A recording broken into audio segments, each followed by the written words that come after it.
Assalamualaikum warahmatullahi wabarakatuh. Alhamdulillah bagi jemaah para hadirin, sahabat dan kerabat yang ingin bergabung, insyaallah. Alhamdulillahirabbil alamin, assalatu wassalamu ala asrafil anbiya'i wal mursalin sayyidina wa maulana Muhammadin. Asyhadu an la ilaha illallah wa asyhadu anna Muhammadar Rasulullah. Allahumma sholli ala sayyidina Muhammadun musyabihil wal ikram, ya wal jalil wal ikram. Subhanal malikul kudus, subhanatil izzati wa azamati wa haibat, wal qudrat wal sultan wal kamal wal jamal wal kibriyai wal ijabarut. Wala ya'budu wala ya'budu abada. Suhubukum kudus surabuna wa rabbul malaikatihi wa ruhi subhanallah. Walhamdulillah wa la ilaha illallah wallahu akbar. Alhamdulillah wa alaikumussalam.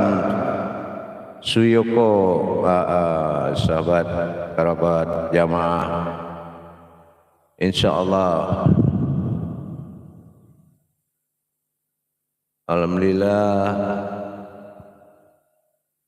Ya, alhamdulillah hadir nih kembali nih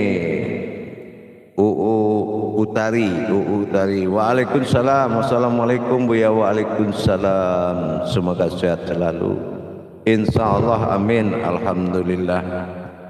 Mudah-mudahan timbal balik kita sehat, kita dalam lindungan Allah Subhanahu wa ta'ala.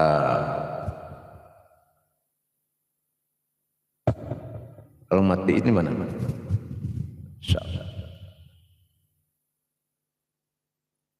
Selamat bergabung Utari dan Mas Suyoko. Selamat bermuzakarah lagi kita di dalam tema apa itu hakikat ibadah, gitu. Ya, selamat bergabung lagi dari saudara kerabat dan jamaah Hafiz Din. Assalamualaikum warahmatullahi wabarakatuh Buya. Semoga Buya sehat selalu, dipanjangkan umur, senantiasa dapat menyampaikan kebenaran kepada yang memerlukan, amin. Insyaallah mudah-mudahan semuanya bermanfaat bagi umat, karena itulah yang bisa kita berikan, bagaimana kita ini bisa bermanfaat bagi umat. Jadilah kita seorang umat yang bermanfaat bagi umat lain, insyaallah. Mudah-mudahan Hafiz Din, terima kasih atas doanya. Muncul lagi saudaraku Ridho Rahman, Imam Ridho Rahman. Assalamualaikum warahmatullahi wabarakatuh Buya. Mohon penjelasan Buya, bagaimana sesungguhnya hakikat ibadah langsung dan tidak langsung dalam kehidupan sehari.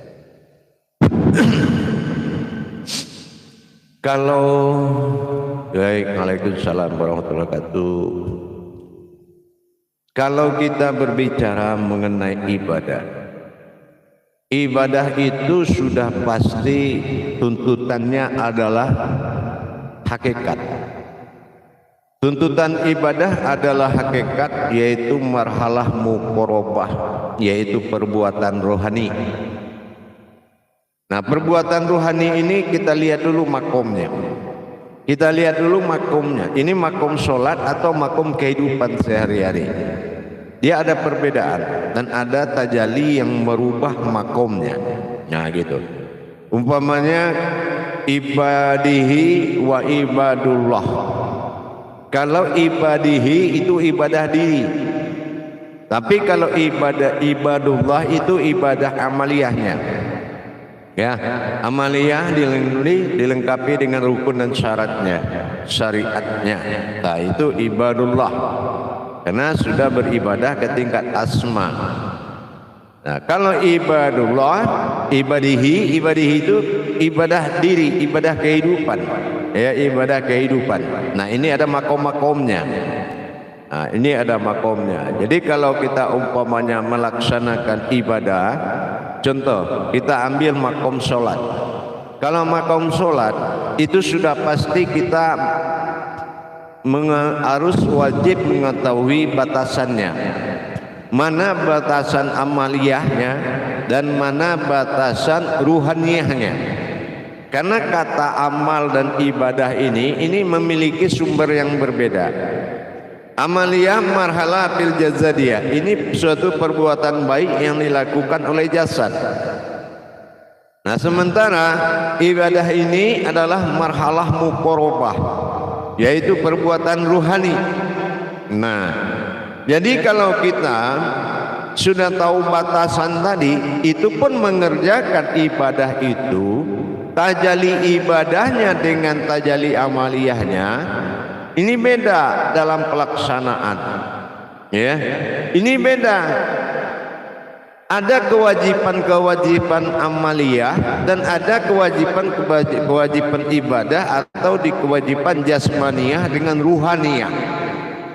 Nah, ini kalau umpamanya di makom sholat. Tapi kalau dia di makom hayat, nah ini tidak boleh dibedakan, karena ini dia menjadi hayat, menjadi kehidupan, dan itu tidak boleh dibedakan.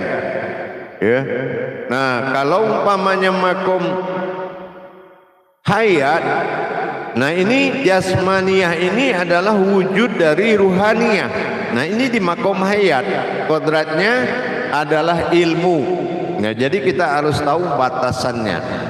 Kalau batasan makomnya menjadi pembahasan enggak diutamakan pembahasan makom, ini kaji akan sulit menempatkan pemahaman. Ya, contoh makomnya ilmu. Nah, makomnya ibadah, makomnya amaliyah.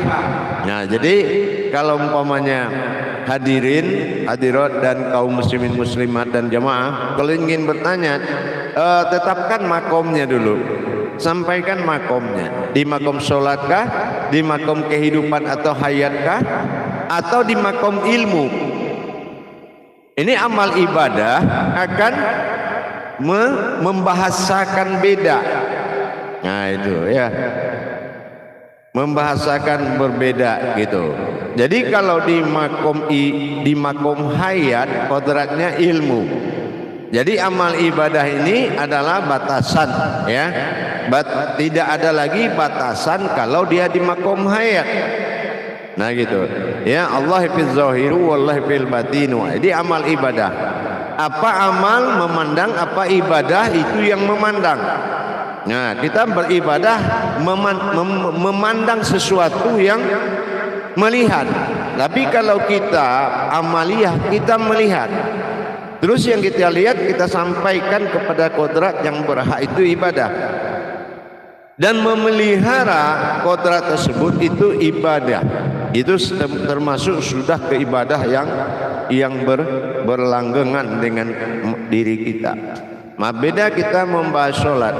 Nah, kalau sholat ini, kalau kita tidak tahu hakikatnya, ini batasan amaliyahnya, begitu putus batasan amaliyah, kedepannya itu sudah pelanggaran semua. Nah, jadi kalau akibat kita tidak mengerti ibadahnya, batasan ibadah, ini akan menjadi pelanggaran atau batal ibadah. Ibadah itu bisa batal, jemaah. Batalnya apa? Apabila perbuatan hakikatnya tidak lagi bisa disaksikan bagi yang menjalankan. Ini akan batal, ibadahnya akan batal, amaliyahnya jalan terus. Kenapa? Fardu ain penyaksiannya itu sudah kosong. Dia tidak bisa menyaksikan apa yang ruku itu. Kenapa 3 kali dalam ayat yang sama putus pandangannya?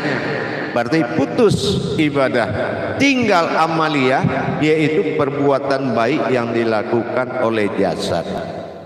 Demikian. Waalaikumsalam.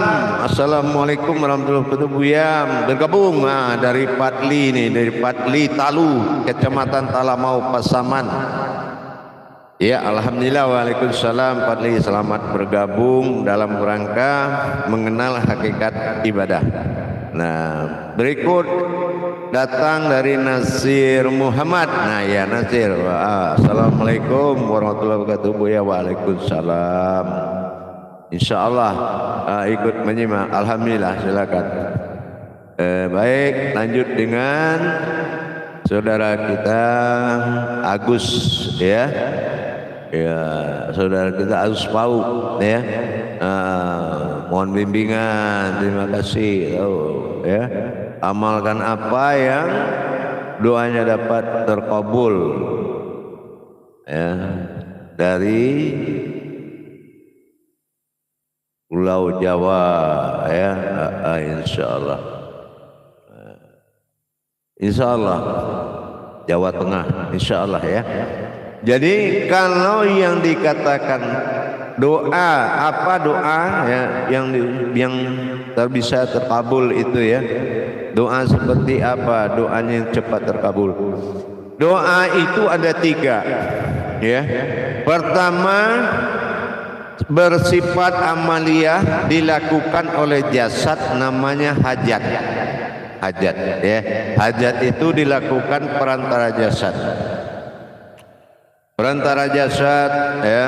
Allahumma nusqa wa salamatan fid din. Itu semua yang dikalamkan oleh jasad, Allahumma Allahumma Allahumma. Nah, itu namanya hajat, yaitu sebuah permintaan, menunaikan permintaan. Nah, yang kedua, doa ini ada yang tidak pakai jasad, ya Mas Agus. Ada doa yang tidak pakai jasad, namanya munajat. Nah, munajat ini sering dilakukan di dalam ma'rifat zikir. Nah, di dalam tanpa suara, tanpa berhuruf. Nah, ini namanya munajat dengan bahasa rohani. Niat disampaikan dengan bahasa rohani tanpa perantara jasad. Itu ibadah. Nah, namanya itu munajat, ya. Nah, yang ketiga, ada doa yang tidak dengan jasad, tidak dengan rohani, tapi dinamakan doa itu iradat. Iradat itu dilakukan oleh pandangan atau ilmu. Nah, kodratnya ilmu, ya. Nah, ini cukup tinggi, dan ini memang salah satu cara yang Allah suka. Bukan Allah tidak suka yang lain, tapi lebih dominan kepada martabat. Jadi kalau kita sudah bisa berdoa dengan pandangan, itu sudah bisa memiliki derajat. Artinya apa? Kita dengan kekuatan diri saksi, artinya jangan merasa kita yang berkata dan yang berbuat tidak boleh melakukan perbuatan dohir.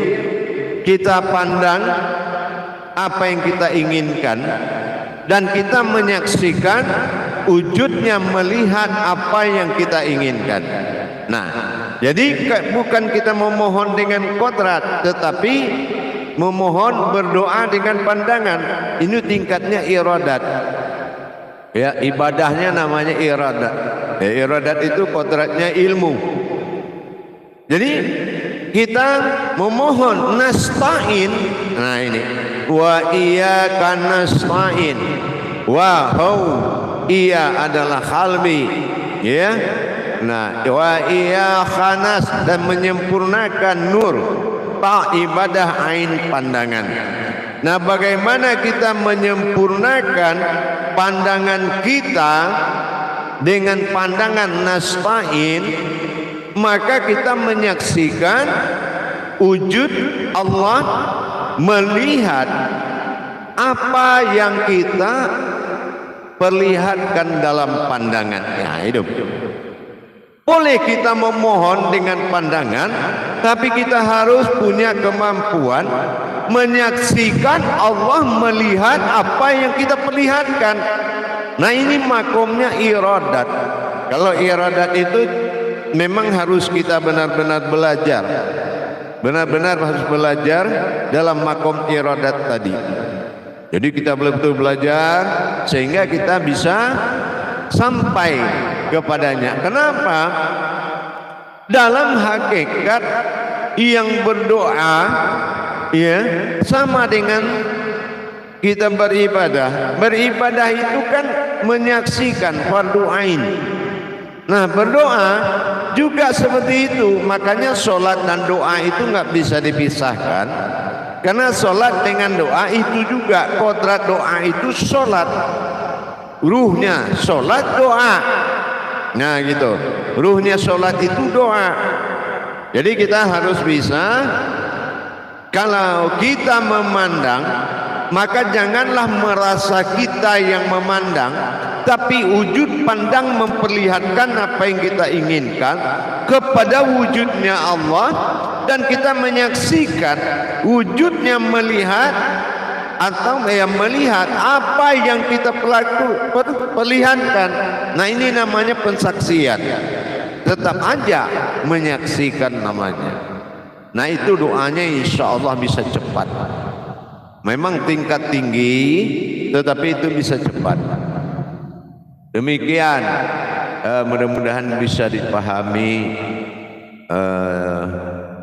dan dihayati, ya, bisa dipahami insya Allah. Baik, para hadirin juga, Tejo, Wahono. Nah, assalamualaikum Buya, izin menyimak. Insya Allah silakan. Alhamdulillah, mudah-mudahan bermanfaat gitu ya, bermanfaat. Baik, disusul datangnya kerabat dan sahabat serta jemaah yang dinamakan, yang bernama Am Kreator. Nah, Am Kreator ini saya bergabung Buya. Insya Allah masa kita baca Al-Fatihah, di mana letaknya keumatan dan di mana letak ketuhanan. Dalam baik insya Allah di dalam tajalli batin Fatihatun Nasyun, letak wujud daripada diri sifat Allah pada dohir kedirian keumatannya, pada kala di mana kita melenyapkan keumatan kita di kodrat.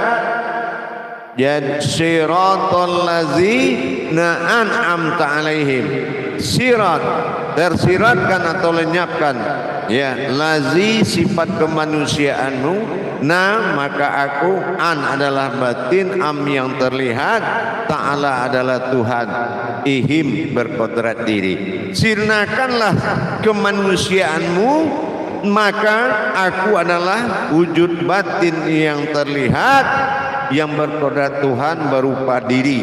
Nah ini, itu adalah wujud kezahiran atau batin Allah yang terlihat. Jadi an'am, ya. Nah mana keumatannya? Inilah batin yang menyaksikan, yaitu bi alaihimnya, itu bi batinnya, batin wujud batin Allah Tuhan, ihim berupa diri. Nah disinilah kita menyaksikan bi alaihim, menyaksikan ta'alaihim. Nah inilah makanya dinamakan Al-Fatihah itu Fatihatun Nasun atau tajalli batin, bersifat Allah dari kodrat 3 pada sifat yaitu 7. Nah itu ya, jadi bukan 7 kali bersifat tetapi tajalli batin mengalami sifat. Nah itu makanya menyatulah akhir dari kata amin antara dua kodrat ta'alaihim dengan bi alaihim tadi. Nah begitu, mudah-mudahan bisa dipahami, yaitu am kreator, mudah-mudahan bermanfaat insyaallah. Baik, nah dari sahabat dan kerabatku kembali datang, yaitu Kamil Asad. Nah insyaallah, assalamualaikum Buya, izin mengamalkan amin, insyaallah mudah-mudahan berkah untuk diamalkan. Kamil Adon silakan, Kamil Asad diamalkan, barakallah, karena semuanya adalah milik kita semua. Baik, selamat datang dan selamat bergabung Imam Priantoro. Alhamdulillah, selamat bergabung. Assalamualaikum warahmatullahi wabarakatuh. Waalaikumsalam warahmatullahi wabarakatuh. Mohon izin nyimak Buya tentang Buya dalam mudah-mudahan Buya dalam keadaan sakit, panjang kesehatan, panjang umur dan banyak rezeki. Amin. Insyaallah didoakan yang sama. Imam Priantoro, semoga juga ente keluarga dalam lindungan Allah Subhanahu wa taala. Amin. Dan Allah bukakan langkah kita, langkah kerohaniannya untuk menuju wujudnya dalam beribadah kepadanya. Insyaallah, mudah-mudahan. Selamat datang kepada Tiano, insyaallah ya. Selamat bergabung, izin Buya penjelasan praktek atau niat secara tajalli Rabbil Alamin. Nah gitu ya, tajalli Rabbil Alamin bukan lagi lillahi ta'ala. Makasih. Tajalli Rabbil Alamin yaitu aftarnya Allah, aftar atau sifat dohir bagi Allah dalam makom, yaitu zat dan nur dikatakan dengan Rabbani, ya, diri Rabbani. Jadi kalau kita sudah mendapatkan diri hakikat yang disebut diri Rabbani, maka inilah tajalli yang akan didirikan. Bagaimana kita mendirikan zat hamdunya, batin yang tersembunyi di dalam azali hati halus itu. Kalau zat hamdu atau batin hamdu itu dia naik dan bergerak meliputi sekalian alam, maka ini adalah nama sebuah wujud batin ketuhanan, ya. Alhamdulillahi Rabbil Alamin. Jadi kalau kita berhasil alhamdu zat atau batin hamdu, ya, bertajalli naik kepada hayat nyawa, wujud dalam zat, hayat dalam nur, maka terjadilah kenaikan kehadiran batin Allah yang berwujud Rahmanir Rahim. Nah ini yang akan menjadi Rabbil Alamin, sembahan dari kalian sekalian alam. Artinya makanya Alhamdulillahirabbil alamin itu segala puji bagi Allah Tuhan semesta alam. Jadi barang siapa yang mampu dan punya pengalaman mendirikan batin yang ada di antara langit dan bumi. Nah ini batin yang ada di antara langit dan bumi atau wama bainuma. Nah ini bahkan terbertajali dalam bentuk zahir dan batin pada maujud. Ini yang akan menjadi Rabbil Alamin. Nah, Tuhan daripada sekalian alam. Segala puji bagi Allah, Tuhan sekalian alam. Insyaallah kalau memang itu dinaikkan, didirikan, insyaallah. maka kita akan menikmati hal-hal yang Allah janjikan di dalam kodrat ayat tersebut. Baik, jemaah yang berikut hadir adalah di sini kita melihat kodratnya sedulur, yang mana beliau ya alhamdulillah, waalaikumsalam sedulur, alhamdulillah sehat selalu, amin ya, amin, barakallah, amin, dengan doa mudah-mudahan sehat selalu dan sehat akhirat dunia akhirat selama-lamanya, amin ya Allah. Doanya alhamdulillah, mudah-mudahan ya dijabah Allah doanya, alhamdulillah insyaallah. Ya baik, Supiyanti Aco jamaah, alhamdulillah, assalamualaikum warahmatullahi wabarakatuh ya guru, insyaallah, waalaikumsalam warahmatullahi wabarakatuh, semoga sehat selalu, mohon barokahnya, amin, barakallah, mudah-mudahan kita diberkahi timbal balik. Kembali hadir yaitu Imam Asep Rahadi, insyaallah. Assalamualaikum warahmatullahi wabarakatuh Buya. Alhamdulillah, waalaikumsalam warahmatullahi wabarakatuh. Bagaimana cara mendirikan diri hakikat agar bisa beribadah secara hakikat? Ya, diri hakikat itu apabila kita telah mengetahui dan mempelajari usul diri. Nah, kalau usul diri makomnya beda dengan asal diri. Nah, usul diri itu adalah diri awal, ya, diri awal. Nah, kalau kita sudah melihat diri awal, maka diri itu dipertahankan. Ya, diri awal bersifat hakikat. Nanti kalau dia sudah bertajali juga ke diri syariat, maka diri syariat ini juga akan bersifat hakikat. Kenapa bersifat hakikat? Karena dia adalah menjadi an'amnya Allah, yaitu wujud batin yang terlihat. Jadi kalau kita melihat keimanan kita kepada hakikat, ada dua, hakikat pada wujud, hakikat pada maujud. Nah, kalau kita sudah mampu menatap kedua-duanya, ini dua-duanya hakikat. Makanya ji'un, di saat dia kembali kepada kodrat batin, dia akan lenyap berstatus batin, ji'un, roh ji'un, inna lillahi wa inna ilaihi rohji'un. Dia akan kembali menjadi kodrat batin. Nah, itu maksudnya. Jadi tergantung kita makomnya mengamalkan untuk beribadah itu kodrat batin. Semuanya memang diri batin dalam alam batin. Itu pencapaiannya seperti itu. Insya Allah tergantung kita dalam memakai makom yang mana. Baik, insya Allah mudah-mudahan dipahami. Silakan nanti dilanjutkan pertanyaannya Imam Asep, insya Allah dari Sukabumi. Baik, untuk lanjut kepada Wiwit Sandra Diana. Ya, insya Allah izin nyantri ya Abah.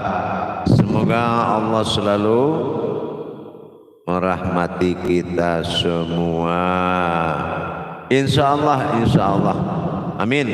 Barakallah, mudah-mudahan apapun yang kita lakukan kepadanya adalah sesuai dengan kehendaknya, bukan perjuangan seseorang, tetapi jalannya harus ditepati sesuai yang dikehendaki. Amin, insyaallah.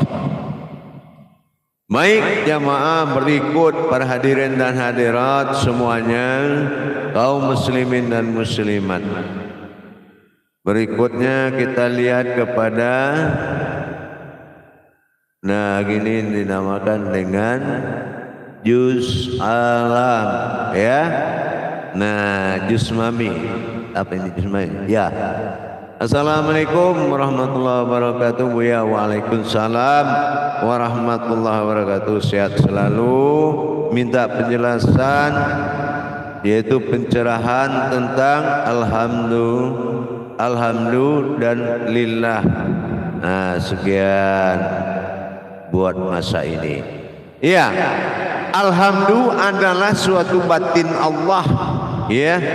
Nah, makanya alhamdulillah adalah sebuah batin yang tidak bersekutu dengan langit dan bumi. Nah, kenapa? Karena alhamdulillah adalah batin derajat yang paling tinggi, yang batin yang sangat kuat di dalam qalbi atau hati halus kita.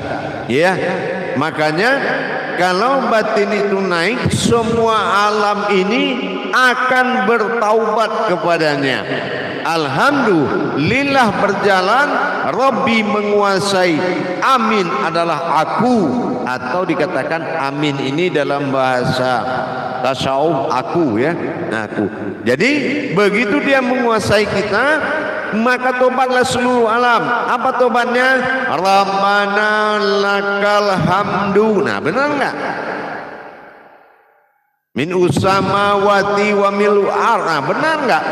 Jadi ini dia berusahalah kita mendirikan batin Allah yang paling suci, yang paling tinggi derajatnya, sehingga menjadi uluhiyah seluruh batin yang ada dalam diri, sehingga alam akan tafakur wala tafarakula bismillah. Nah, mudah-mudahan selalu dihadirkan alhamdulillahi rabbil alamin. Mudah-mudahan yang mengamalkan ini akan tinggi selalu derajatnya dan akan dilindungi oleh sekalian alam dimanapun dia berada, insyaallah, amin. Baik, jamaah, berikutnya kepada saudaraku, yaitu Jack ini kalau tidak salah saya. Nah, insyaallah ya, saudaraku Jack, ya gitu ya. Nah, juga waalaikumsalam warahmatullahi wabarakatuh, ya. Alhamdulillah, mudah-mudahan menyimak dulu, insyaallah mudah-mudahan akan selalu memberkahi kepada kita perjalanan kaji ini. Ya, berikut menyusul lagi ya, di sini adalah Ridho Rahman. Apa yang dipandang mohon dicontohkan, ya. Nah, insyaallah mudah-mudahan Ridho Rahman kita akan selalu dalam masa pandang, ya, dipandang, mohon dicontohkan. Jadi memandang sesuatu, memandang itu berbeda dengan melihat. Kalau dalam hakikat kita ini melihat, tetapi yang kita memandang sesuatu yang melihat. Nah, ini yang dikatakan. Jadi kalau kita melihat berarti ada sesuatu yang kita pandang melihat. Nah, kita pandang ini adalah yang bukan kita lihat. Memandang dengan melihat itu beda. Nah, mudah-mudahan itu bisa dipahami, ya. Mudah-mudahan bisa dipahami kalau memandang itu bukan melihat. Jadi kalau kita merasakan wa fi anfusikum afala tubsirun, Allah ada di dalam dirimu, kenapa tidak engkau perhatikan? Nah, ini tajalinya. Apabila kita melihat dalam masa basyar, tetapi batin kita memandang kepada kekotaratan ainul basir, yaitu menyampaikan apa yang kita lihat kepada sesuatu yang kita pandang yang ada di dalam diri. Nah, begitu, insyaallah. Baik, nah begitu, ya.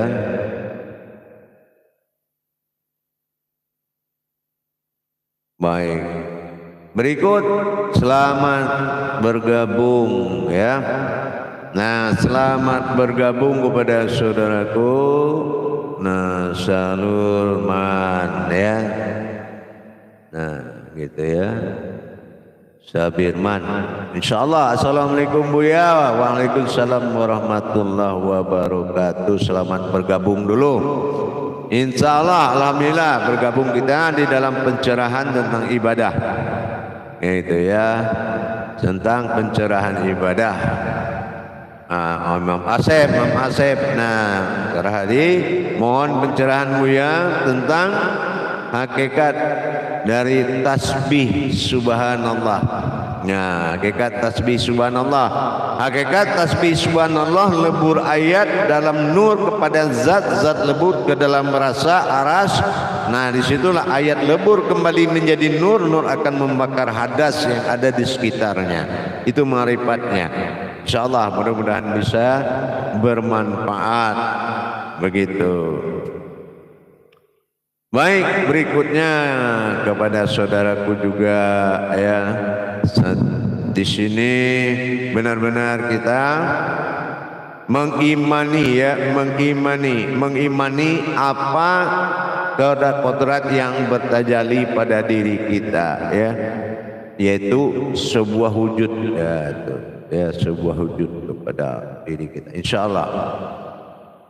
Baik, kita akan lihat kembali saudari kita Neni Handriani. Assalamualaikum, izin menyimak Buya. Waalaikumsalam, silakan menyimak, mudah-mudahan bermanfaat. Ya, berikut kepada nah di sini ada top load ya. Nah, insyaallah. Assalamualaikum warahmatullahi wabarakatuh. Mau tanya bagaimana orang yang sudah tahu hakikatnya, nah seterusnya ditinggalkan. Nah, kita kalau dia tahu hakikat berarti kita tidak paham dia sudah meninggalkan hakikat, karena hakikat itu bisa dilakukan tanpa tempat. Nah, contoh hakikat ini asal kita lakukan apabila memang suatu keadaan yang tidak bisa ditunaikan dengan syariat. Nah gitu. Kalau sudah tidak mampu ditunaikan dengan syariat atau sesuatu nuzuk atau berhalangan, disinilah fungsi hakikat. Yang kedua, hakikat itu pada prinsipnya adalah sir atau rasa. Dan itu bisa ditunaikannya dimanapun. Jadi kita tidak tahu, orang tahu hakikat tapi dia melakukan syariat, itu tidak mungkin bisa kita perlihatkan kita lihat dia dari makom syariat. Orang hakikat itu adalah orang yang bisa menjalankan kodrat kedua setelah syariat. Kalau jasmani melakukan, dia bisa lakukan dengan rohani.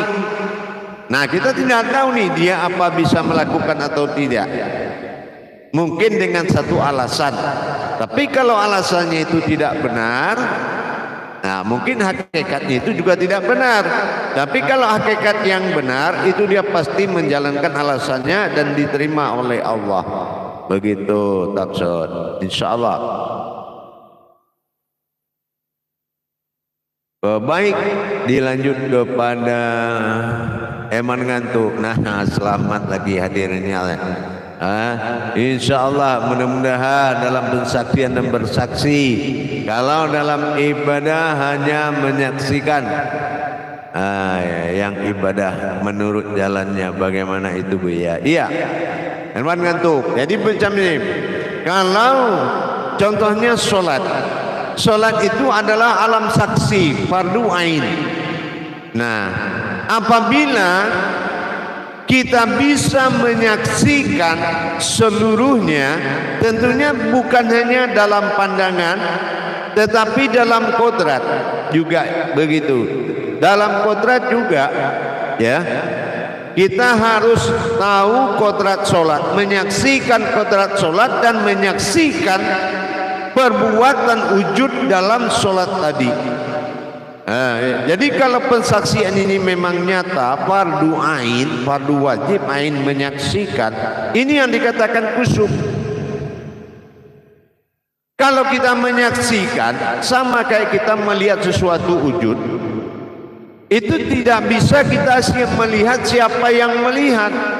Karena kekusukan dari pandangan tidak melihat Allah siapa yang memandang, tapi Allah melihat kodrat pandangan.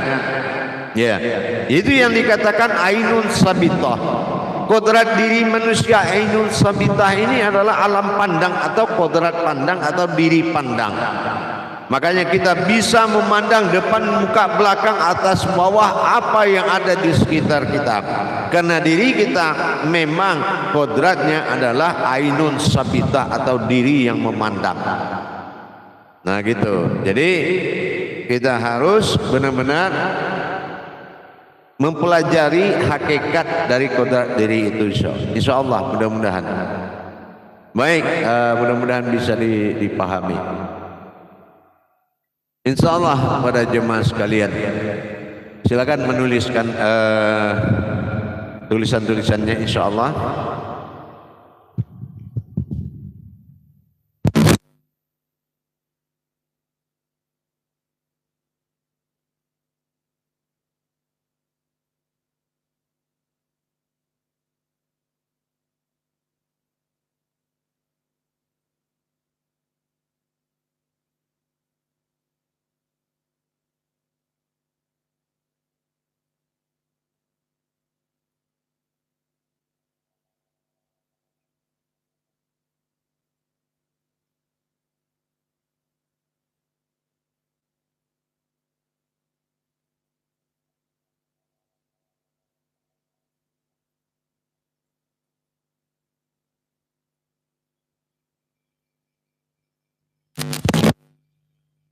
Cek, halo, insyaallah. Ya baik, dilanjut jemaah, insyaallah ya, dilanjut.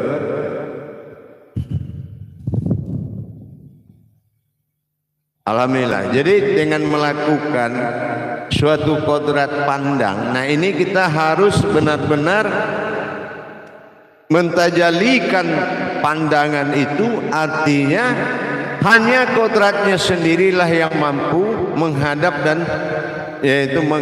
dan menyembahnya. Jadi dengan ini kita menjalankan kodrat pandangan itu betul-betul harus mengetahui dan jangan melihat siapa yang memandang, tapi majukanlah pandangan itu seutuhnya. Ini yang dikatakan ainun sabitah. Jadi seutuh-utuhnya kita lakukan. Begitu jamaah. Jadi lakukan pandangan ini sejelas-jelasnya. Alhamdulillah. Begitu. Baik. Waalaikumsalam terhadap Nuraini ya. Nuraini. Selamat bergabung. Wassalamualaikum Buya. Waalaikumsalam. Bagaimana dikatakan hakikat duduk dalam kulimah? Terima kasih. Insyaallah. Waalaikumsalam. Jadi hakikat dari duduk dalam kulimah itu adalah duduk dalam kodrat. Ya, lebur kalimah wujud kulimah. Nah, yang dikatakan wujud kulimah itu kaulinya, kauli dari ayat itu atau kodrat dari ayat itu. Ya. Nah, contoh zikir subhanallah, subhanallah. Kalaulah nur kasih ayat ini lebur dari nurnya ayat ini, maka dia akan mendatangkan zat yang bisa merasakan. Itu namanya kulimah. Jadi kulimah ini adalah kodrat dari ayat. Insya Allah mudah-mudahan. Jadi kalau kita sudah kenal kodrat ayatnya, kita bisa masuk dan duduk di dalam kodrat tersebut. Begitu. Insya Allah. Baik. Pada saudara dan jamaahku atau saudara Kabat Suyoko, alhamdulillah. Terima kasih Buya atas penjelasannya tentang ainun sabita. Nah iya, insya Allah. Dari Dede, assalamualaikum. Waalaikumsalam warahmatullahi wabarakatuh. Selamat bergabung. Yang kedua dari Jack. Nah, apa bisa suluk mandiri tanpa talqin Buya? Nah, jadi begini, suluk atau yang penting kalau talqin ini adalah salah satu munajat ya, munajat keafdolan. Ya, munajat keafdolan yaitu talqin. Afdol dan wajar dan beradab. Nah, itu aja. Tapi kalau kebenaran semuanya itu kalau dikembalikan ke wujud ibadah, asal kita tahu apa makna kelambu yang dimaksud ya. suluk, kelambu suluk. Apa iya manusia masuk ke lambu? Apa kodrat yang masuk dan apa kelambu itu kodratnya? Itu yang penting. Dan apa hakikat dari keduanya? Nah, jadi kalau kita paham batinul batin, mana alam batin di diri batin dalam alam batin. Nah, ini yang masuk ke lambu. Ini yang dikatakan suluk. Ya. Jadi kalau untuk mendapatkan hakikat itu, memang kalau dilihat syariatnya memang berbentuk kelambu, tapi hakikatnya itu adalah batinul batin. Jadi kalau kita sudah mengerti siapa yang masuk, kemana kita masuk, insya Allah soal talqin itu hanya dilakukan untuk kepantasan dan hak. Itu sebuah adab, boleh dilakukan. Boleh juga kalau kita sendiri yang mentalkin rohani kita juga bisa. Gitu, insya Allah. Tetapi kalau ada mursidnya, ya boleh talkinlah dengan mursidnya. Mudah-mudahan berkah, insya Allah. Karena kalau ibadah ini syahadah langsung kepada Allah, yang tidak langsung adalah adab. Ya, kalau tidak langsung kita berarti melakukan adab-adab cara yang lain. Baik, mudah-mudahan mempaham, Jack. Nah, baik, yang kedua adalah selamat kepada jamaah atau para hadirin yang mana penjelasan hakikat ini mudah-mudahan bermanfaat. Di sini ada Asep Gerahadi kembali mempertanyakan penjelasan, yaitu yang dimaksud dengan ikimis sholat li zikri, zikir sesudah sholat fardu. Nah, gitu. Jadi yang dimaksud li zikri kalau dalam surat Taha 14 itu berarti di akhirnya li zikri, ikimis sholat li zikri, dirikan sholat untuk mengingatku. Yang didirikan, ya, yang didirikan begitu dari azan sampai salam. Apabila kita disuruh berzikir, berarti ikimis sholatan li zikri, yang didirikan ini itu yang dizikirkan. Apa yang dizikirkan? Disucikan kembali. Nah, kita melihat dan memandang kembali siapa yang mendengar azan, siapa yang didirikan di iqamat sampai kepada salam, perjalanan itu yang disucikan lagi. Gitu. Itu yang disucikan lagi. Itu yang dikatakan dengan li zikri. Insyaallah mudah-mudahan bermanfaat. Berikut jamaah, ada adalah Arjuna Huta Barat. Assalamualaikum Buya. Waalaikumsalam warahmatullahi wabarakatuh. Sebelumnya saya belajar memandang daripada saat sholat ini saya pakai. Nah, yang ingin saya tanyakan pada saat saya memandang ke dalam seluruh tubuh saya seperti kesemutan. Ya. Ini mengenai rasa.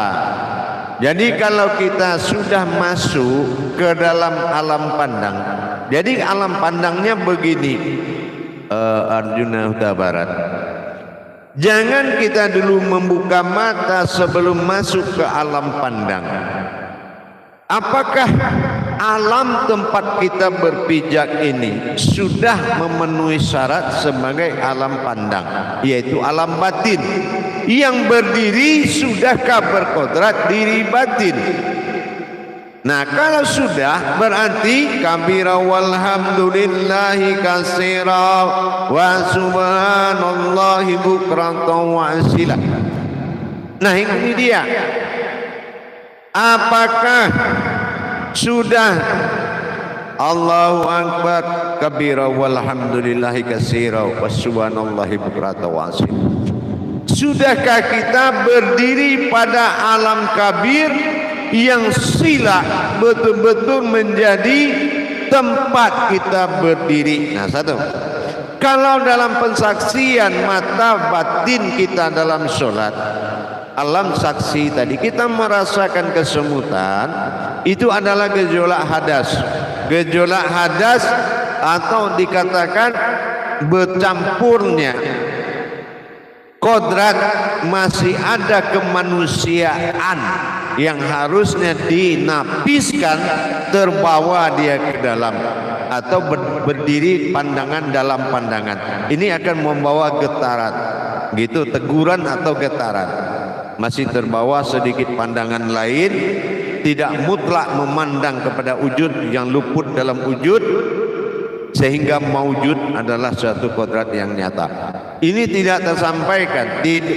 Umpamanya jasad menghadap Ka'bah, bernapis jasad, bernapis Ka'bah, berdiri ruhaniyah terwujud dalam Baitullah. Ini tidak terjadi atau kurang rapi, makanya diarahkan ke maghrib itu karena berhadapan Ka'bah dengan jasad pada kodrat mati. Kalau Ka'bah itu kodratnya semen, ya kan? Nah, ini ada jasad. Karena ini ibadah, maka harus dinapiskan, ya, dan yang nyata, dan didirikan yang hakikat. Apa berdirinya ruhaniyah di dalam Baitullah. Nah, ini Baitullahnya. Jadi jangan salah pasang.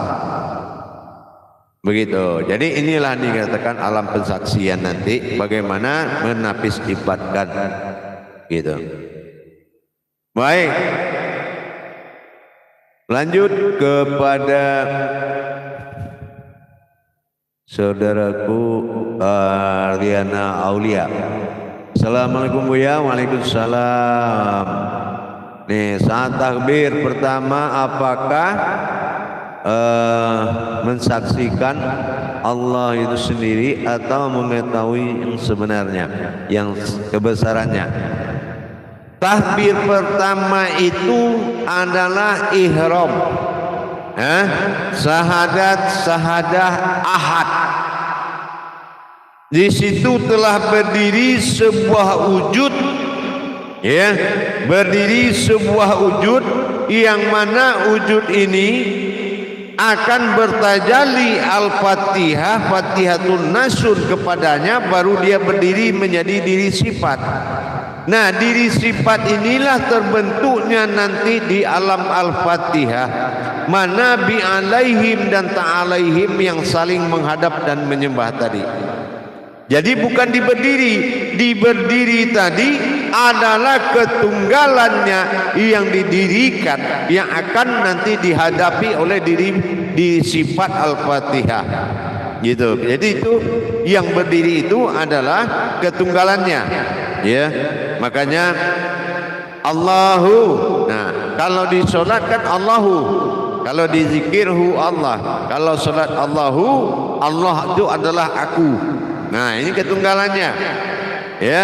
Akbar itu adalah batin yang bergerak, wujud yang bergerak. Allahu Akbar, ya. Disinilah tangan benar-benar memasukkan kepada markubah atau Baitullah tadi. Setelah dia hadir, dimasukkan ke dalam Baitullah. Ini kehadirannya. Nanti barulah berdiri Al-Fatihah sebagai alam tajalli sifat. Di situ baru ketahuan umat dan Tuhannya, mana yang menyembah dan mana yang disembah di dalam kodrat Al-Fatihah. Baik, mudah-mudahan Baina Aulia bisa mengerti dan paham.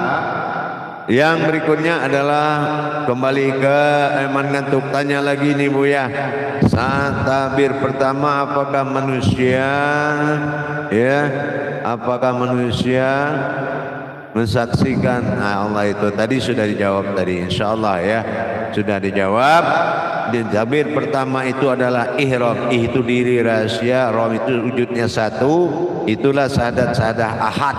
Nah, disitulah abtarnya, ya, kodratnya, zahirnya Allah, maujudnya abtar, atau ta'ala kalau dalam bahasa kita, bahasa apa ibadahnya ta'ala. Nah, nanti barulah ba'dal itu masuklah diri batin yang bertajalli dari Al-Fatihah. Nah, itu barulah dia disembah oleh jumlah rakaat atau yang kodrat rakaat yang ada sebagai alam, dan dirinya menghadap Tuhan, jasadnya disembah oleh alam. Ini tajallinya seperti itu. Baik, mudah-mudahan Eman ngantuk bisa paham. Lanjut, alhamdulillah selamat bergabung Ananda ya, Abdul Anas Badrun. Assalamualaikum Maya. Bertanya, ketika kita sholat dari ihsan ya, dari ihsan menutup diri zahir, status zahir menjadi zahiru Rabbi, sementara diri batin menjadi batinul abi. Mohon pencerahan ayat. Waalaikumsalam warahmatullahi wabarakatuh. Alhamdulillah. Jadi kalau kita membahas takbir tadi, itu memang makom takbir itu sangat banyak, bisa berjumlah 7 derajat, 7 kodrat dan 7 nilai. Nah, salah satunya seperti itu tadi ya, yang mana dohir kembali kepada insan dan diri batin kembali kepada ihsan. Tapi kalau di dalam tajallinya nanti akan terjadi zahiru Rabbi. Nah, ini zahir yang akan masuk ke dalam keinsanan. Nah, inilah insan yang akan masuk ke dalam keinsanannya, zahiru Rabbi, sehingga ihsan batinul abi, diri yang menyaksikan kodrat jasad zahiru Rabbi tadi, menjalankan rakaitu muni usoli, yaitu menjalankan gerakan hakikat, karena di dalam gerakan itu ada doa ya, dan inilah menandakan ada Tuhan dan ada umat di antara kodrat zahir Rabbi dan batinul abdi berkomunikasi dalam kaulinya rakaat. Jadi kalau tahu isi rakaat ini adalah sebuah hubungan doa, maka inilah yang membawa kekusyukan kita kepada Allah. Tapi kalau kita belum mampu melihat kodrat dari rakaat tadi, maka akan mengalami kerugian di dalam menjalankannya. Kenapa? Sholat itu menyaksikan kodratnya yang ada di dalam ayat disebut dengan kauli. Ya, maka syarat sah sholat itu 3, fikli, kauli, kolbi. Nah gitu ya. Jadi fikli siapa yang berbuat, kauli apa wujud yang dibaca, dan kolbi mana diri yang menjadi as-sajadahnya atau kolbinya Allah tadi, tempat dia berpijak. Baik, insyaallah dari Ahmad. Jadi assalamualaikum, mau tanya ya, apakah memotong kuku itu? Nah, insyaallah hal yang tidak berurat tidak berdarah itu memang tidak boleh melebihi daripada kenyamanan kita, karena berpengaruh kepada hilangnya rasa dan anazir kepada Allah, seperti rambut dan kuku. Ya, itu pengaruhnya seperti itu aja, insyaallah, mudah-mudahan.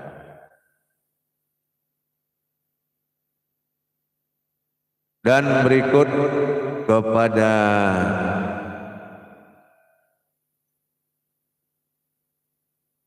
di sini ada Ahmad ya. Assalamualaikum. Waalaikumsalam Buya. Nah, itu bagaimana merasakan bagaimana yang dikatakan mati sebelum mati. Nah, ini yang dikatakan qabla mutu anta mutu ya. Merasakan mati sebelum mati. Artinya apa? Qabla itu adalah kejadian. Ini yang diputuskan oleh marifat kita. Apa yang kita buang dan di mana letaknya mati dan ditaruh di mana mati itu. Ya. Dan mutu mati ya. Jadi anta mutu. Jadi kalau memang tajalli qabla mutu ini tidak pas penjalanannya, makanya rasa anta mutu itu tidak terjadi. Ya, yang ada itu pura-pura mati jadinya. Nah gitu, kalau tidak memahami kodrat yang cara penjalanan tajallinya. Nah, itu harus betul-betul dipelajari, insyaallah. Baik, berikutnya mudah-mudahan dipahami tadi. Baik, berikutnya kepada selamat bergabung kepada Akad Sul ya 969. Di sini ditanyakan dia sabar ataupun barang yang ini hewan adalah sah. Jadi maksudnya menggunakan cincin ya atau yang berasal dari tulang dan hewan itu nih. Sebetulnya secara amalia kalau hal yang bersifat keindahan itu dan kamu nyaman di dalam menjalankan, Allah itu tidak akan melarang kamu dalam kenyamanan apabila dia tidak melanggar hakikat. Insya Allah kalau tidak ada pelanggaran hakikat, fikih tidak bisa mengatur kenyamanan umat. Nah gitu insya Allah. Baik, kembali kepada Rudi Rustandi. Nah ini assalamualaikum warahmatullahi wabarakatuh. Buya, waalaikumsalam warahmatullahi wabarakatuh. Bagaimana caranya berdoa agar tidak bersekutu dengan Allah dan doa hajat yang disampaikan dapat diterima. Nah ini tadi sudah diterangkan, yaitu dengan tajalli pandang, ya. Dengan tajalli pandang disebut dengan nasta'in. Jadi kalau kita bisa menghadirkan pandangan atau menghadirkan suatu permintaan dengan pandangan, maka ini akan sampai kepada Allah Subhanahu wa ta'ala. Ini akan sampai kepada Allah. Insya Allah bisa dilaksanakan dengan baik. Baik, berikutnya adalah dari saudara Hafizdan. Nah Hafizdin, assalamualaikum warahmatullahi wabarakatuh. Bagaimana jika kita melihat kita sholat dalam mimpi, apakah itu diri hakikat? Iya, insya Allah. Kalau mimpinya adalah ibadah, itu namanya surah. Surah itu adalah mimpi atau petunjuk yang didatangkan dan saatnya kamu mentajalikan batinmu atau berhubungan batin dengannya. Salahu ro'im. Nah itu suatu bahasa dan peringatan. Alhamdulillah.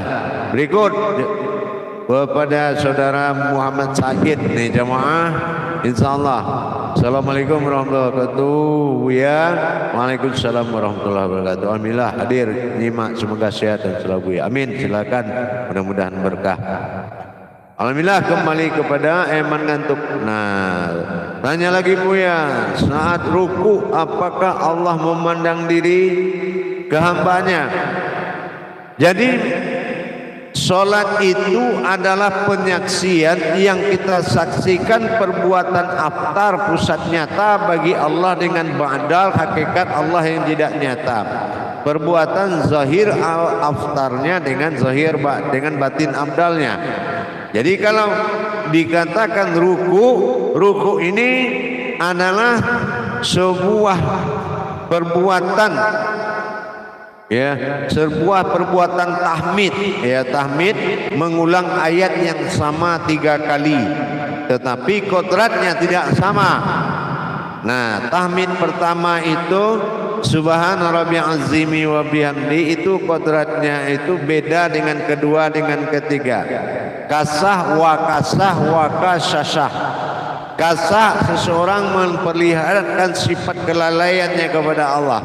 Ya Allah, subhana rabbika azimi wa bihamdi, suci diriku dari sifat kelalaianku. Itu makna, bukan ayat yang ditambah.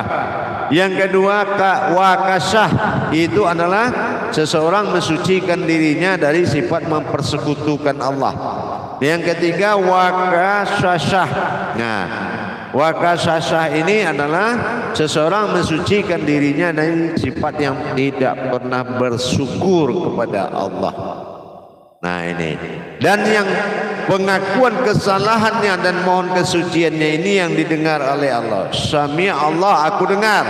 Hayuliman hamidah, dan aku dengar dan aku saksikan itu. Nah jadi hati-hati, ruku itu adalah panggilan ibadah. Kalau Al-Quran mengatakan ruku dan sujudlah kamu.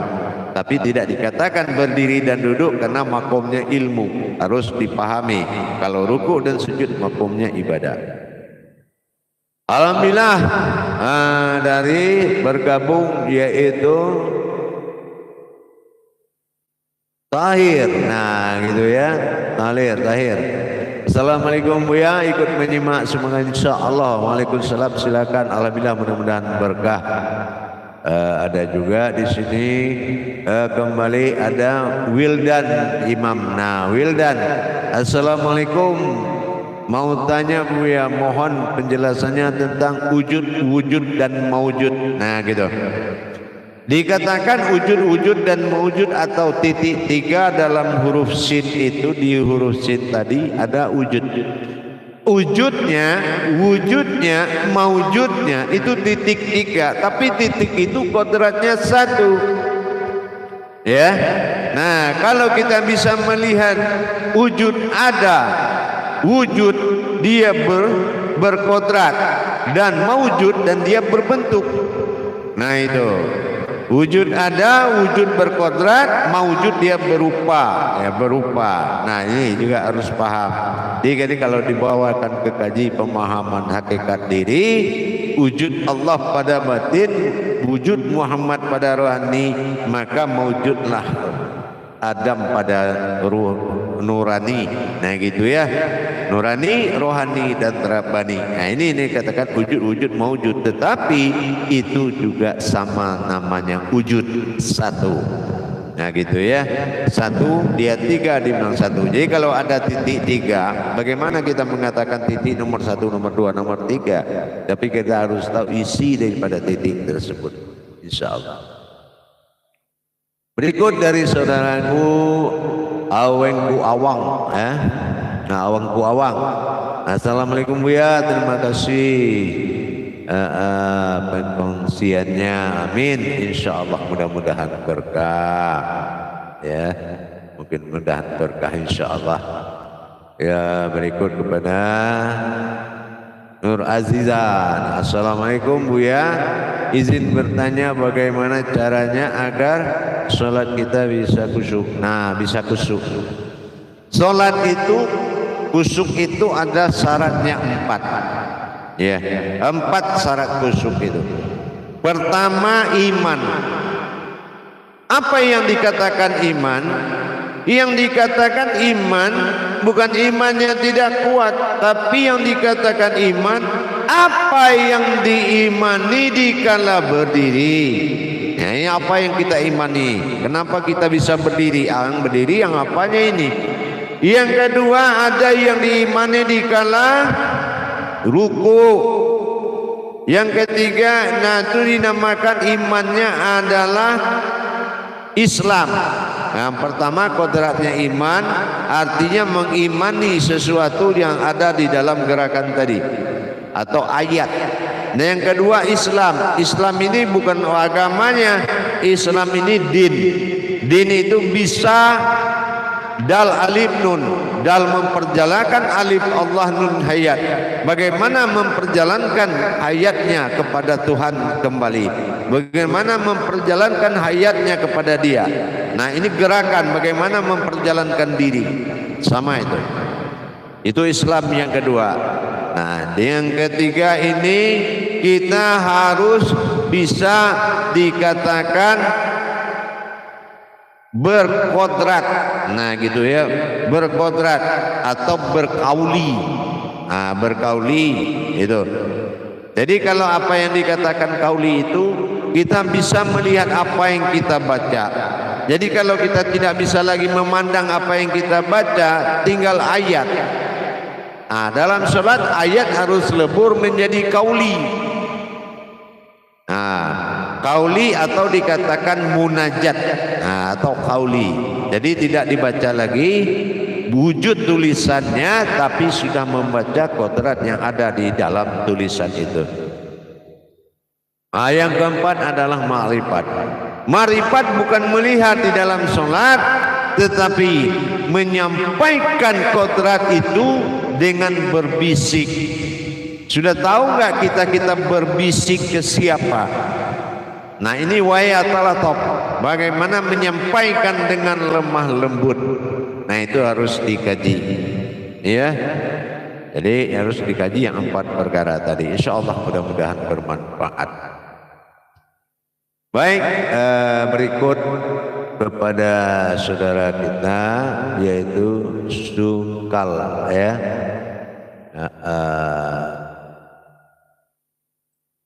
Assalamualaikum warahmatullahi wabarakatuh. Waalaikumsalam warahmatullahi wabarakatuh. Terima kasih ilmunya lagi menyimak Buya. Amin. Insya Allah mudah-mudahan berkah, ya, mudah-mudahan berkah. Yang berikut, alhamdulillah selamat bergabung kepada Turi Aman, apa nih, Turia, ya benar, ya. Nah, mudah-mudahan assalamualaikum warahmatullahi wabarakatuh. Waalaikumsalam Buya. Waalaikumsalam warahmatullahi wabarakatuh. Menyimak dan mengamalkan apa yang disampaikan Buya. Amin. Insyaallah. Alhamdulillah. Dan juga kembali kepada Ahmad, mau tanya lagi Buya, apa ini yang dikatakan Bani Israel? Nah itu adalah suatu hikayat, ya, suatu kodrat. Bani itu batin itu aku, ya. Nah itu adalah perbuatan batinku. Ini percontohan yang dilakukan oleh batin Allah dalam kodrat keimanan. Itu yang dimaksudnya. Apapun yang dilakukan Allah adalah isyarat atau petunjuk buat kita. Baik, berikut kepada jamaah semuanya. Alhamdulillah,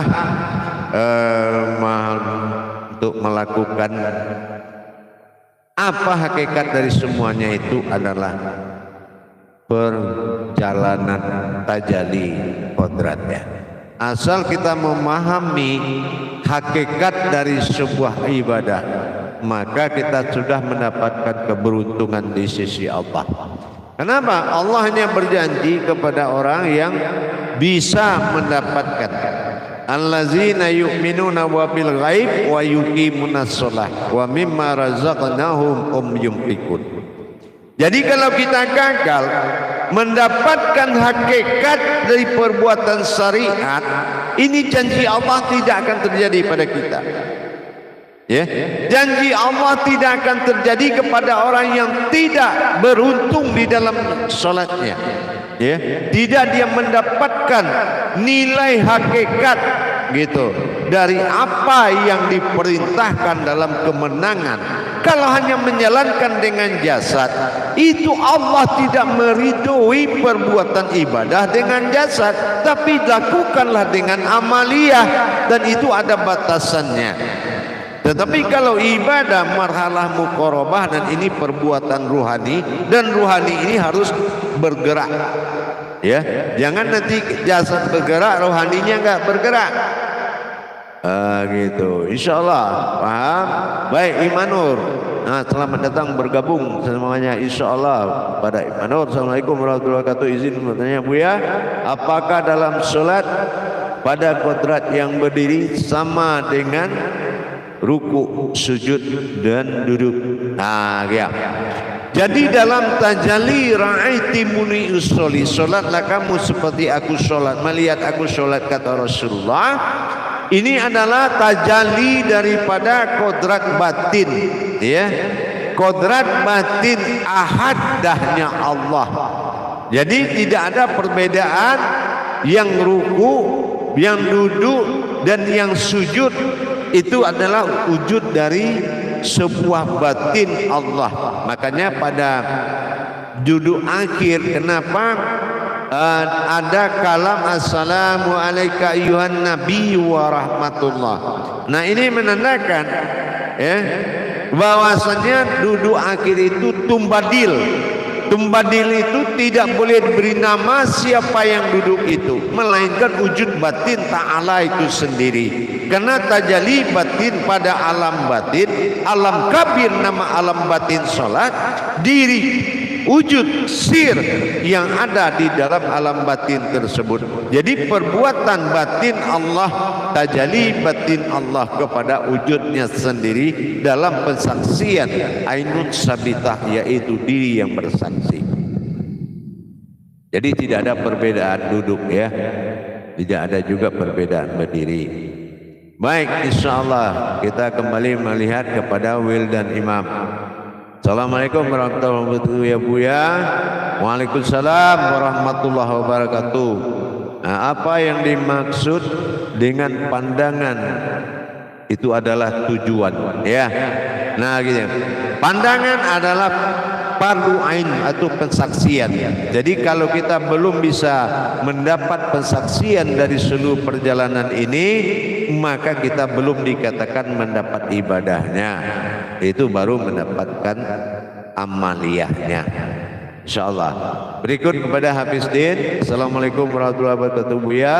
Waalaikumsalam warahmatullahi wabarakatuh. Mohon penjelasan tentang berkenaan dengan hubungan batin suami istri dan juga adab ibadahnya. Jadi begini, kenapa istri ini berpotret kepada ibunda disebut Hawa, dan kenapa kita sebagai laki-laki ini adalah sebuah kodrat zat yang disebut oleh Allah. Artinya apa? Zat nuraninya Muhammad, wujudnya Adam rupa-rupanya, ini tempat kembali asal usulnya dari Nur Habiban. Nur Habiban adalah nur pengasih yang dipakai oleh zatnya Allah, asal usul dari zatnya Allah, ya. Nur Habiban sidurau minallahi wa awalul mu'min. Artinya, coba aja bagaimana kita bisa memisahkan api dengan rasa hawa panasnya. Nah, maka dikatakan istrimu itu adalah orang yang berasal dari dirimu sendiri. Ini yang dikatakan sidura minallahi wa awalul mu'minina. Jadi kodratnya seperti itu. Zat adalah ruhaninya laki-laki, perempuan adalah nur habibannya dari zat. Makanya nikah, ni itu aku, kaf itu kembali, kepada zat. Nah, itulah dia. Jadi kembalinya seseorang kepada asal. Jadi kalau kita melihat nilai dari seorang istri adalah orang yang berasal dari kita, iman kita akan baik dan bagus. Tapi kalau kita melihat istri itu anak orang yang dikawini, nilai rumah kita tinggal, rumah tetangga kita adalah perkawinan, bukan pernikahan. Ingat itu, insyaallah. Baik, kita kembali lihat nih dari Patli. Ya, ini dari Patli Talu, ya Talu Talamau Pasaman. Assalamualaikum warahmatullahi wabarakatuh. Buya. Waalaikumsalam warahmatullahi wabarakatuh. Izin bertanya Buya, apakah hakikat alam kabir dan alam batin? Nah, alam batin kabir itu Buya. Iya, alam kabir adalah alam batin yang sangat tinggi, atau dikatakan alam sukun dan sukuniyah. Nah, jadi kalau kita tidak merasa berdiri di alam sukun, itu batal makom kita. Makanya Allahu Akbar kabirau walhamdulillah. Kabirau, kabir au, kabir au. Nah, kita akan periksa kabir au, kabir au, a'udzubillah. Nah, ini kabir. A adalah alif kasroh a, kodratnya nyata zahir pada Allah. U alif domah u, kodratnya sir ruhani bagi kita. Apakah kita sudah menjadi kodrat zahir dan batin? Kalau sudah, kabir adalah lenyap sekalian yang nyata, kembali pada asal sukun namanya. Disitulah kekosongan, tidak ada yang lain ada melainkan wujudnya semata. Itu dinamakan kabir. Jadi alam kabir, jadi alam tempat berpijak atau as-sajadahnya, yaitu batinul batin, diri batin dalam alam batin. Nah, begitu insyaallah, mudah-mudahan dipahami Patli. Berikut kepada Ahmad Muhammad, mau bertanya lagi nih, apa yang dimaksud kepada Bani Israel? Nah, tadi sudah diterangkan. Dan kembali kepada Hafiz Din, ya insyaallah. Subhanallah, terima kasih atas penyelesaiannya Buya. Amin, insyaallah, mudah-mudahan berkah barokah landanya dalam pengamalan. Nah, ini adalah penghadiran ketuhanan dalam kalbi ya, insyaallah mudah-mudahan. Baik, itu Iman ngantuk kembali tanya lagi Buya, belajar tidak ada dibimbing guru manusia bagaimana Buya? Tapi aku mimpi alif dalam bagaimana itu Buya? Ya, semua petunjuk itu mengarahkan kepada rukun tauhid. Tauhid itu memiliki tangga, memiliki derajat dan perjalanan. Salah satu tauhid Allah adalah walinya Allah. Ya, jadi itu wajib. Tetapi kalau guru itu adalah sebuah sebuah kodrat ya, sebuah kodrat yang membentuk atau mengajarkan karim, sifat kemuliaan dari Allah. Jadi kalau kita meningkatkan, maka kita harus mencari Amirul Mukmin atau pembimbing diri kita. Nah gitu, kita cari Amirul Mukmin pembimbing diri kita, dan mudah-mudahan akan menjadi suatu kehalalan dan kemutlakan buat kita. Jadi harus belajar. Thalabul ilmi faridatu ala kulli muslim, diwajibkan kepada semua umat Islam itu belajar. Belajar pasti ada gurunya. Jadi kita harus mencari bimbingan. Guru memang tidak guru, tapi bimbingan diri harus ada. Baik, kita lihat kembali kepada Ahmad kedua. Assalamualaikum, mau tanya Buya, aku mimpi dalam bagaimana itu Buya, aku bagaimana dibimbing guru manusia. Ya, kalau mimpi itu petunjuk, mudah-mudahan bisa diikuti kebaikannya dan minta istiqarah kepada Allah. Apakah mimpi itu sudah benar-benar darimu datangnya Allah? Kalau darimu menyatakanlah, tapi kalau tidak hindarilah aku. Yang kedua adalah dari kembali kepada Ahmad. Assalamualaikum warahmatullahi wabarakatuh. Waalaikumsalam.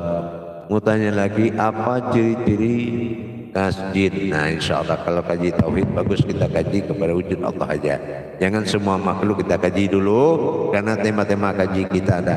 Sekarang kita dalam makom rahasia ibadah. Kalau sholat aja belum bisa, apa semuanya untuk kita tahu? Lebih bagus kita nggak tahu. Jadi dirikanlah yang kebenaran Allah terpenting dulu, yaitu mendirikan iqimis sholatan li zikri. Bagaimana kita mampu mampu bersolat dan berzikir kepadanya. Jadi kalau hal yang lain-lain kita singkirkan. Kita tidak melayani dulu suatu pengetahuan yang tidak tauhid kepada Allah. Ya, baik insyaallah. Baik, kembali insyaallah kepada Jack. Nah, di sini ya Muhammad ya Zaini bin Abdul Ghani di sini pernah mengajarkan ziarah. Nah, apa bisa kita gunakan untuk ke makam Rasul? Terima kasih. Rasulullah itu pernah mengatakan kepada sahabatnya, apabila aku meninggal dunia janganlah kamu bertawasul di makamku. Jadi tidak boleh. Kenapa? Kita ini sudah alul baitnya Rasulullah. Ngapain ke makom lagi? Kita ini alul bait. Nah, contoh apa? Ya, ila hadratin nabil mustafa Muhammadur Rasulullah sallallahu alaihi wasallam wa ala alihi wa sahbihi wa zurriyatihi wa ahlul baitihi. Tapi lebih bagus kita memberikan fadilah tiap hari Al-Fatihah setiap bangun tidur ke diri ahlul baitnya, yaitu batiniahnya, perjalanan ruhaninya Muhammad pada rohani kita itu lebih baik daripada kita menuju makam. Insyaallah mudah-mudahan bisa dipahami. Baik, dilanjutkan kepada saudara kita Akatsu 989 di Malaysia. Nah, telah masuk waktu, izin untuk nih guru untuk ilmunya. Alhamdulillah, amin. Barakallahu ya Karim ya Rahman ya Rahim. Insyaallah mudah-mudahan apa yang kita sampaikan selalu kita ingin belajar dan belajar demi meningkatkan iman dan takwa kita kepada Allah. Jadi dengan meningkatnya iman dan takwa kita, tentunya dengan kita belajar, selalu kita dekatkan pemahaman kita, yaitu dalam tangga tauhid. Nah, dari insya Allah di tangga tauhid berikutnya, dari perjalanan ruhani kita, insya Allah di live berikutnya, nanti live streaming berikutnya, kita akan meningkatkan dalam judul lain, dalam belajar dengan judul lain. Tapi ingat, selalu cek, nanti akan saya kabari lagi jadwal live streaming setelah ini. Nanti akan diberikan kabar. Yang penting kita selalu ikhtiar dan bertolabul ilmi dalam kupas tuntas bersama YouTube Buya Pasaman Timur. Insya Allah jangan lupa like, subscribe bagi yang belum. Insya Allah mudah-mudahan dengan berkembangnya, terbukanya rahasia kebenaran Allah yang selama ini tidak terungkap terhadap umatnya, YouTube Buya Pasaman Timur siap maju demi keselamatan umat. Apapun bentuknya, tidak boleh lari dari kebenaran Allah adalah dirimu sendiri. Akhirul kalam, wabillahi taufiq wal hidayah. Sampai berjumpa kembali pada live streaming berikutnya. Assalamualaikum warahmatullahi wabarakatuh.